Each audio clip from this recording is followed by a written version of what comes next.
जिंदगी किस परिंदे का नाम है? जिंदगी एक एहसास का नाम है। जिसका एहसास मर गया वो बंदा मर गया।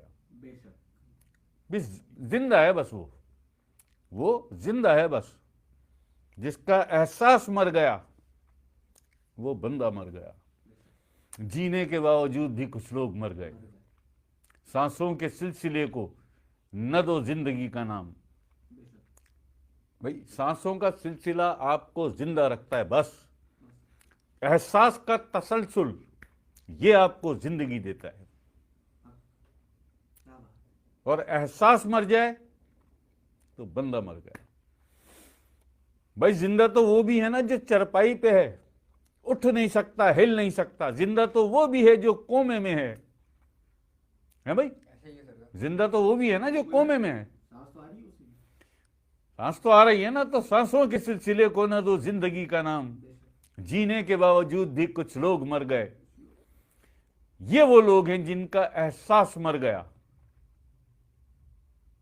एहसास मर गया तो ये मर गया। जिसका एहसास मर जाता है वो जिंदा तो होता है लेकिन जिंदगी से महरूम होता है। सामने बैठ के टीवी पे हजारों लाखों करोड़ों लोगों के सामने वो साफ मुकरिए, क्या बिगाड़ लोगे आप? क्या बिगाड़ लोगे आप? ये जो पीछे से एक सपोर्ट होती है ना कि मेरा बिगाड़ तो कोई कुछ नहीं सकता, नीचे से ऊपर तक सब चोर है।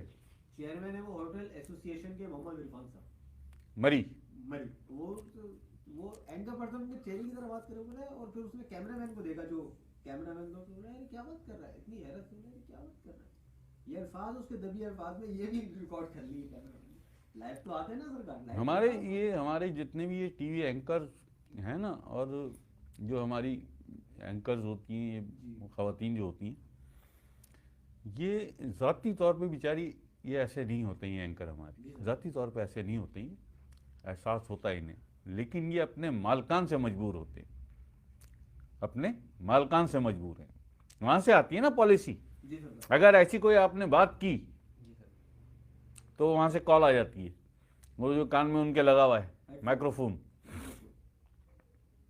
नहीं हेडफोन लगा हुआ है, हाँ हेडफोन, माइक्रोफोन तो ये है। नालायक नहीं हो गया मैं कुछ पहले से? माइक्रोफोन को हेडफोन कह रहा हूँ। तो वो उसमें वो जो पीछे बैठा है वो वहाँ से उसे बस रुक जाओ यहाँ पे, इससे आगे नहीं, इससे आगे नहीं, वरना नौकरी से निकाल दिए जाओगे, हैं जी, रिजक बंद हो जाएगा तुम्हारा। बस इनके जरा से ईमान कमजोर है, ये समझते हैं कि रिजक ये दे रहे हैं टीवी के मालकान, ये देंगे। खुद तो खा लें पहले, खुद तो खा लें पहले, तुम दोगे।